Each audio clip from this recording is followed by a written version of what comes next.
گرژی ئاڵۆزەکانی نێوان ئیسرائیل و ئێران کە بە بەردەوامی بۆ نمونە ئیسرائیل هێرشەکات ئێران وەڵامی دەداتەوە بە پێچوانەوە دواتە وەڵامکاریکی بەردەوام لە ماوەی چەند کاتژمێر و چەند ڕۆژ و شەوی ڕابردوودا هەبوو لە نێوان ئەم دوو وڵاتەدا. گرژی ئاڵۆزەکان بەردەوامن و وەروەها لە هەندێک حاڵەدا زۆر سەر دەکێشێت. ئەمە وای کردو لەسەر ئاستی جیهان و وەروەها ناوخۆی هەردوو وڵاتەکەش کاردانەوە بە دوای خۆی دابێنێ تا شوێنێک وڵاتانی ئەوروپی دایانوێت کار لەسەرەوە بکەن کە لەگەڵ ئێراندا بگەنە گفتوگۆیەک یاخود دانوستان بکەن لەسەر و بەرنامە ئەتۆمیکە هەیەی و وەروەها لە بەرامبەریشدا ئێران ئەمریکا بە تۆمەتباری سەرەکی دەزانێت بۆی کە پشتیوانی لە ئیسرائیل کردووە و هێرشی لەسەر وڵاتەکەی دەڵێن ئەگەر بۆ نمونە ئەمریکا هاوکاری ئیسرائیلی نەکردا یاخود ئۆکەی نەدا بە ئیسرائیل ئەو ئیسرائیل نەیدەتوانی بەو جۆری ئێستا مامەڵە لەگەڵ ئێراندا بکات و بەو جۆرە زیان بە ئێران بگەنێت و بەردەوام بێت لە هێرشەکانی زیاتر لەسەرم بابەتا وەسین مامەسا هۆشمەند ئاتا مامەسای زانکۆ جنابێ ڕاستەخۆ لە هەڵەبجە میوانم کاتژمێری هەواڵن مامەسا سڵاو لێ بێم کاتۆ باش سپاس بۆ ئامادەبوونی جەنابەت. ئەوەی کە دەیبینین زۆر ڕوونە گرژەکان بەردەوامیان هەیە. عەباس عەراقچی ئەمڕۆ قسەی کردووە باسیەوە کاڵێ ئەوەی کە ئیسرائیل ئەنجامی داوە بۆ شکست پێهێنانی دانوستانەکانی ئێمە بۆ لەگەڵ ئەمریکادا. دەمێ بە دیاریکراوی بزانم ئیسرائیل بۆچی هێرشی کرد لەسەر ئێران و دۆخی گەیاندە ئێرە. بەڵێ کاتتان باش ڕاستیەکەی ئەم پەلامارەی ئیسرائیل کە ڕۆژی هەینی ئەنجامیە ڕگوڕیشەیەکی قوڵی بەردەوامی هەیە کە پەیوەندی بە ململانیەکانی نێوان هەردوو وڵاتەوە هەیە لە ماوەی دەیان ساڵی ڕابردووە بەڵام بە دیاریکراوی پەیوەندی بە ئەو گۆڕانکاریانەوە هەیە کە ڕووداوەکانی 7 ئۆکتۆبری 2023 و پاش هێرشی چەکدارەکانی حەماس بۆ سەر ئیسرائیل و پاشان وەڵامدانەوەی ئیسرائیل و هێرشکردنە سەر غەزە و پەلاماردانی سەربازی غەزە و لەگەڵیشیە ئەو ڕەهەندە هەرێمی کلی کەوتەوە کە بریتی بوو لە پەلامارانی لوبنان و سووریا و گۆڕانکاریەکانی تر لە عێراق و لە یەمەن و هەمووی پێکەوە بەسرابووە بە باوەڕی ئیسرائیلەکان کە بەسراوەتەوە بە ئێرانەوە و ئێرانیش نێشاردوەتەوە کە لە شەڕێکایە کە ئەم ناوچێنەوە ناوە بەرەی مقاومە و یان بەرەی بەرگری کە خۆی دەبینێتەوە لە ئێران کۆماری ئیسلامی ئێران و عێراق و باڵی هەشتی شعبی و میلیشیاکانی فاتمی و زەینەبیون لە سووریا و حیزب الله لە لوبنان و حوسیەکان لە یەمەن و تا ڕادەیەک حەماس بە ناڕاستەوە خۆی لە فەڵەستین و ئەم تۆڕەی کە لە زانستە سیاسیەکانە پێدەوترێ پرۆکسیس یان وەکیلەکان وەکایلەکانی ئێران لەم ناوچەیە ئێران بەکاری هێنان بۆ هاوسەنگکردنەوەی هێز بۆ بەرەنگاربوونەوەی ئیسرائیل. ئەمە لە دیاریکراوی دوای ڕووداوەکانی 7 ئۆکتۆبر پێکداکێشان و بەلێکەوتنی ڕاستەوخۆی لە نێوان هاوپەیمانەتەکانی هەردوو لایکەوتەوە دوایەوەی کە ئیسرائیل بەیەکە ئەو هێزە هاوپەیمان و دۆستانەی ئێرانی لاواز کردیانە ناوی بردن ئێستا ئیتر دیارە بە باوەڕی ئیسرائیلیەکان کاتەکە کاتی گونجاوە بۆ ئەوەی کە ڕاستەوخۆ ئێران و سەرکردایەتی سیاسی ئێران و فەرماندە سەربازیە باڵەکانی ئێران و پرۆگرامی ناوەکی ئێران بکرێتە ئامانج. باس مامۆستا ئێستا ئێران زۆر بەڕاستەوخۆ هۆکاری سەرەکی ئەم هێرشی کە ئێستا ئیسرائیل کردوێتە سەر ئێران ئەمریکا بە تاوانبار دەزانێت ئەڵێ ئەگەر بۆ نمونە ئەمریکا ئەم ئۆکەی نەدا بە ئیسرائیل نەیدەتوانی بەم جۆرە مامەڵە لەگەڵ ئێمەدا بکات و هێرش بکاتە سەر ئێران. ئەگەر بۆ نمونە ئەم بابەتە وابێت بەڕاستی هەرچەنە ئێرانەڵێ ئێمە هیچ ئۆکێکمان نەداوە بە ئیسرائیل بە جۆرێک لە جۆرەکان ڕەتی ئەم بابەتە داتەوە گەر بە ناڕاستە و خۆش بێ بەڵام ئەگەر بۆ نمونە ئەمریکا هانی ئیسرائیلی دابێت یاخود ئۆکەی دابێت بە ئیسرائیل نەدەبوو ئێران ڕۆژهەڵاتی ناوەڕاستی لەبەر چاوبێکە بە دۆخێکی خراپدا تێنەپەڕێت. خۆی ڕاستیەکەی ئێمە ئەگەر باس لە پێگەی ئەمریکا بکەین لەم لەبلانەیە لە نێوان ئیسرائیل و ئەمریکا هەیە ئەفو لە نێوان ئیسرائیل و ئێرانە هەیە لەوانەیە بەڕوونی دیارە ینی ئێمە دەزانین کە هاوپەیمانەتێکی قوڵی فرەلایەنی فرەڕەهەند لە نێوان ئیسرائیل و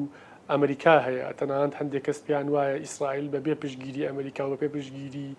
مادی و دیپلۆماسی و ئابووری و سەربازی ئەمریکا ناتوانێت ئەو سەرڕوەیە و دەستدرێژانی کە لە ڕۆژهەڵاتی ناوەڕاست ئەنجامی بدات و ناتوانێت ئەو کۆمەڵکوژەیە کە لە غەزە ئەنجامیدا بەردەوامی پێ بدات و ئەمەش بە ئاشکرا دیارە ینی نەک تەنها ئەمریکا وڵاتانی دیکەی ئەوروپا فەڕەنسا ئەڵمانیا بەریتانیا ئیتالیا بە ئاشکرا ڕۆژانە کەشتی جەنگی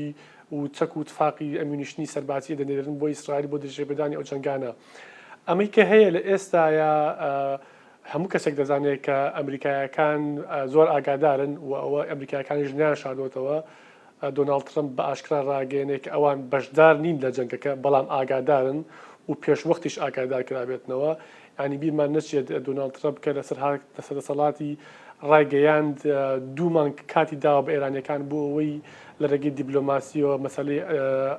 دۆسیەی ناوەکی ئێران یەکلا بکەنەوە. بەڵام لە ماوەی ئەو دوو مانگەیە 5 دانیشتنی ناڕاستەوخۆ لە نێوان شاندی ئێرانی و شاندی ئەمریکی بە نێوەندگیری عومانیەکان لە مەسقەت کرا و دوای چەند دانیشتنێک لە ڕۆما لە ئیتالیا کرا. ینی ئێرانیەکان بە ئاشکرا خوان نێدا بەدەستەوە و ترەمپ ئەوەی کە ئاماژەی پێکردو ئێرانەکان ماتەڵە بە وەختەکەن و زۆر توند لە دانوستانە هیچ شتێک نیان بەدەستەوە و ئەمەش پێچێت دوای لە ئەمریکایەکان کرد بێت کە بەڕاستی لە ڕێگەی دانوستان و گفتوگۆەوە گەشت بێتنە بندەست لەگەڵ ئێرانە و پێویستیان بەوە هەیە ئەم جارە لە جاتی ئەوەی سۆفت پاوەڕ دیپلۆمەسی بەکاربێنن بەڵکو هارد پاوەڕ بەکاربێن بۆی ئێران ئەمە سەرەگرێت ئەکرێت ئەمە ڕێگەیەکی گونجاوێت سازشی پێ بکەن. ینی ئەوە گریمانەیەکە ڕاستیەکەی نازانین کە ئایا ئەم ئۆپراسسیۆنێک کە ئیسرائیل دەستی پێکردووە لە ماوەی 3 ڕۆژی ڕابردووە لە ڕۆژی هەینیەوە تاوەکو ئێستا نازانین ئایا لێکەوتەکانی بەرەوکیوە چیە نازان لەکوێ ئاوەستێ و ئێمە نازانین ئەو کاتێک کە ئەوەستێ بەڕاستی براوە دۆڕاوە براوەی گەورەکیە دۆراوەی گەورەکیە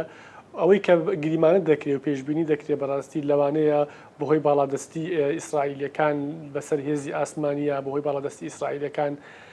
بەسەر موشک و توانە ئەتۆمیەکە و ناوچەکانی ئێران کە دەستیان لێوەشانووە و لە هەمان کاتدا بەهۆی ئەو تۆڕە سیخوریە گەورەی کە ئیسرائیل لە چەندین ساڵی ڕابردووان ناو ئێرانە دروستی کردو و چاندوێتی لەوانەیە زیانی گەورەی بە کۆماری ئیسلامی ئێران و بە ژێرخانی سەربازی و ناوەکی و لە ئێستاشەوە لە دوێنەوە ئێمە شایدی ئەوەین کە ژێرخانی ئابووری ئێرانیش بە ئامانجیداوە ینی کۆمەلگەی پارس لە جنوبی ئێران کە بەرهەمهێنانی غاز و کارەبای ئێرانی لە ئەستۆیە دوێنێ بە ئامانجیراوە ینی لە دوێنێەوە تاوەکو ئەمڕۆ هەندێک لە ناوەندە استراتیژیە ئابوووریەکان بە ئامانجگیراون وەگەم شەڕە درێژە بکێشێ بە دڵنیاییەوە سەرکێشێ بۆ ئەوەی کە زۆر شوێنی ئابووری و ژەخانی ئابووری و شۆر شوێنی گرنگی ئەو شوێنانی کە پاڵاوگەی نەوت و بنزین و پاڵاوگەی ژێرخانن بۆ ئێران زۆر گرنگ و هەستیارن لە کار بکەون وەمە ژوان دەکات دۆخی ئابووری و دۆخی دارایی ئێران خراپتر داتا پێچکە ئێران بیرمان نەچێت لە سەرکەوتنی شۆڕشی گەلانی ئێران 1970 تاوەکو ئێستا بەردەوامەژە گەمارۆدا بوو و بە تایبەتی دوای ساڵی 2016 و دوای کە دۆناڵد ترەمپ لە خولی یەکەمی سەرۆکۆماریەکەی ڕێکەوتنامەی JCPOA وە کە پێوتری ڕێکەوتنامەی 5 ئیرانیان دیڵ ئەوەیشی ئەو وەرەقەی دڕاند و لەو ڕێکەوتنامە ئەمریکا کشایەوە و ئەمە ژوای کردووە ئەوەی کە خۆیان پێڵێن سیاسەتی ماکسیمەم پرێشە ئەو پەڕی فشاریان کردو لەسەر ئێران هەموو سەرچاوە دارایی و مادی و بانقی و ئابوووریەکان و بازرگانەکان لەگەڵ ئێرانە قوفڵ کردووە ئەمە ژوای کردووە توانای ئابووری ئێران زۆر لاواز بێ و هەڵاوسانێکی زۆر لە بازاری ئێرانە دروست بێ و بەهای دراوی تمەن زۆر دابەزێ مامۆستاکەواتە ئێران تواناکەی سنووردارە بۆ بەرگریکردن لە خۆشی لەم دۆخی ئەسا ئەوەی کە تۆ باسیەکەی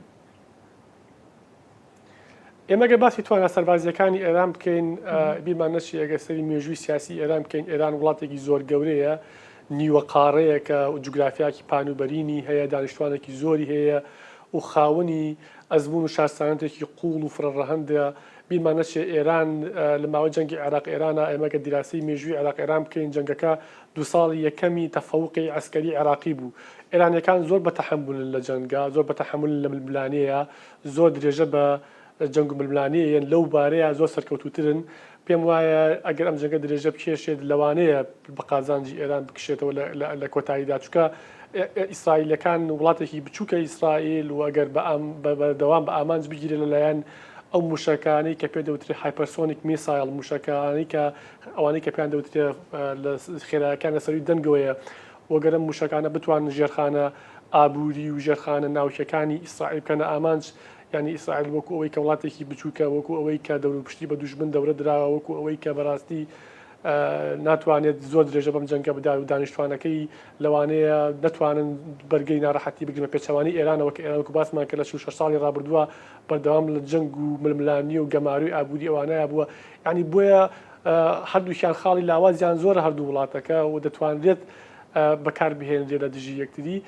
خاڵی هەرە گرنگ کە لێرە ئاماژەی پێ بکەین ئەوەیە کە ئێرانیەکان لە ڕووی سەربازیەوە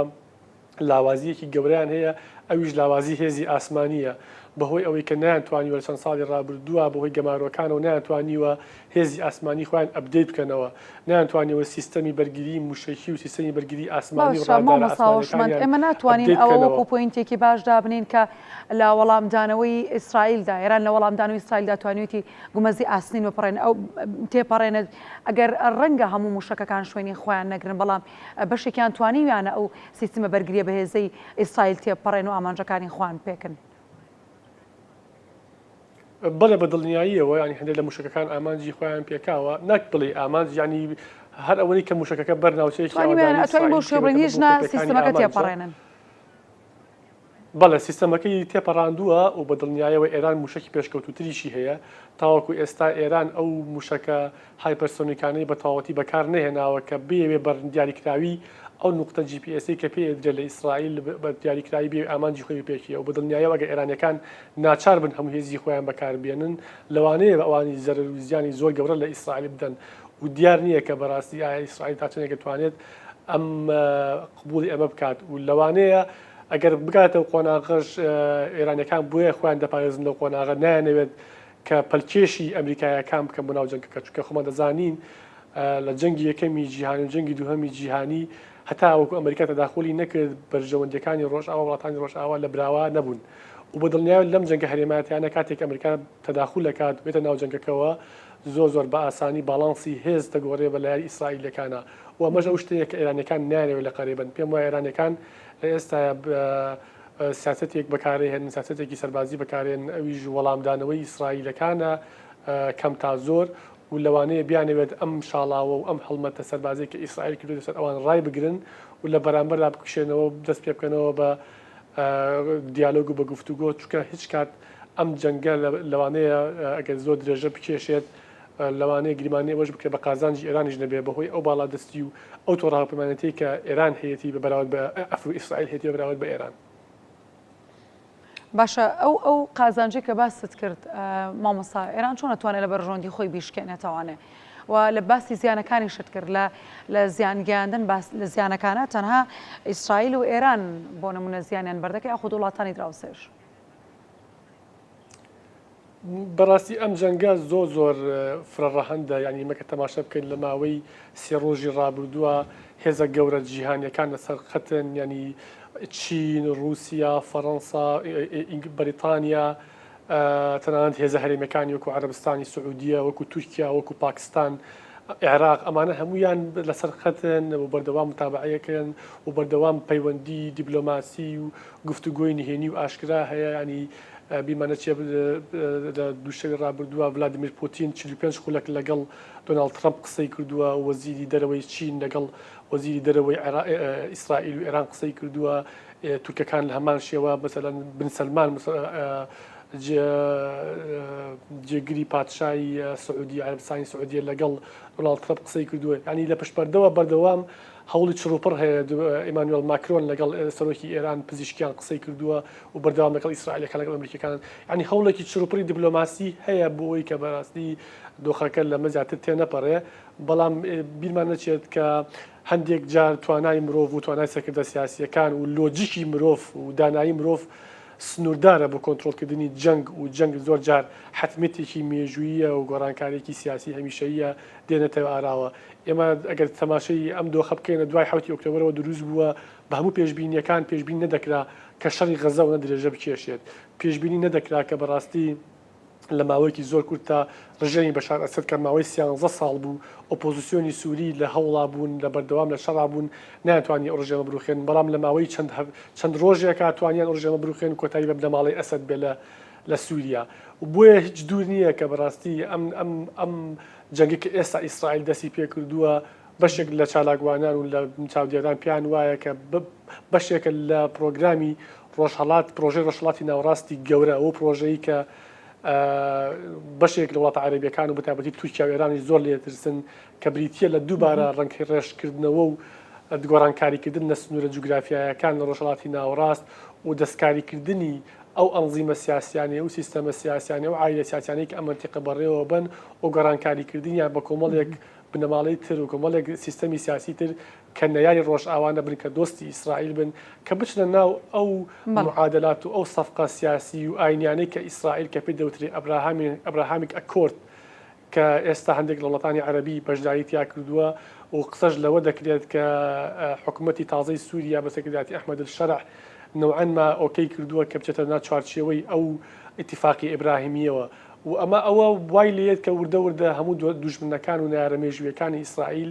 کە لە ڕابردووە هەبوون ئێستا هەمویان لاوازن کۆماری ئیسلامی ئێران ئێستا لە لاوازترین دۆخیایەتی بەهۆی ئەوەی کە وەکو باسمان کرد لە سەرەتاوە دۆستەکانی یا بە زمانە سیاسەکەی بڵێن وەکیلەکانی لە منتیقەکەیان لاواز کراون بیرمانەچێت کەسێکی وەکو حەسرەن نەسڕوڵڵا کە کەسایەتێکی کاریزمەتێکی گەورە بوو و هێزێکی وەکو گەورەی حیزبوڵڵا کە لە بەردەم دیواری ڕاستەوخۆی ئیسرائیلا بوو هەمیشە لە بەردەم لوتی ئیسرائیلا بوو ئێران بەکاری دەهێنا بۆ دژاتیکردن و بۆ فشار خستە سەر ئیسرائیل ئێستا و هێزە ناتوانێت چی دیکە ئەو جوڵانە بکات کە لە ڕابردووا دەیکرد و سووریا چی دیکە ناتوانێت خەرەتە دروستکا بۆ سەر ئیسرائیل و حەماس ئەو هێزە نیە ئێستا دۆخێکی لاوازی بەرگریایە حوسیەکانی ڕەحمەمەند بە هەماشیەوە ئەوەی کە ماوەتەوە تەنها کۆماری ئیسلامی ئێران خۆی و میلیشا شیعەکان لە عێراق ئەوەش دەبینین کە میلیشا شیعەکانی عێراقیش بەڕاستی لە دۆخێکی خۆپارێزی توندان ئەگەر چی لێرە لەوێ تەسریح بەکارێنن بەڵام لەسەر ئەرزی واقع تا ئێستا زۆر نەمان بینیوە بە ئاشکرا ئامانجە ئەمریکیەکان بڵێن بنکە ئەمریکیەکان بە ئامانج بگرن یاوەکو هەڵوێستێکی ڕاشکاوانیان هەبێ بەرامبەر بە ئیسرائیل ئەوەی کە ماوەتەوە تەنها ئێستا کۆماری ئیسلامی ئێران بە تەنهایە و فەرماندە پلەیەکە دەسەڵاتدارەکانی بەڕاستی بە ئامانج گیراون کەسێکی وەکو عەلی شەمخانی کە ڕاوێژکاری باڵای ئاسایشی نەتەوەی ئێران بوو لە ڕابردووە و ئێستا یەکێکە لە فەرماندە هەرە باڵا و ڕاوێژکارە عەسکەری و ئەمنیەکانی کۆماری ئیسلامی ئێران و کەسێکی پلەیەک بوو لەگەڵ ڕێبەری ئێرانە بە ئامانج گیراوە ناوچووە حوسێن سەلامی کە فەرماندەی کولی سوپای پازەران و بە ئامانج گیراوە باقری یعنی ئەمانە هەمویان خەڵکانێکی نەمبەروەنن ئێمە دەزانین کە بە ئامانجگرتنی پێشتر فەرماندەی باڵای ئێران قاسم سلێمانی کە تەنها فەرماندەی فەلەقی قودسی سوپای پازاران بوو ئەنی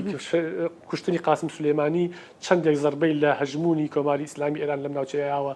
و ئایا ئەم فەرماندە باڵانەی کە ئێستا بە ئامانجگیراون چەندە قوڵ و کاریگەر دەبن لەسەر توانا و ئۆپەراسیۆن و بەڕێوەبردننی هێزی سەربازی و بەرگری ئێران ئەمە بەڕاستی ئێرانەکان تووشی شۆشێکی زۆر گەورە بوون پێم وایە ئامادە نەبوون بۆ ئەم زەربە گەورەی کە ئیسرائیل لێ یاون. مامۆستا هۆشمەناتە مامۆستای زانکۆ چەنامی ڕاستەخۆ لە هەڵە بچۆ میوانێم کاژمێری هەواڵ بوون زۆر سپاس بۆ زانیارەکانت دەست خۆش ماندوو نەبی دووبارە زۆر سپاس بۆ ئامادەبوونێت. بەردەوام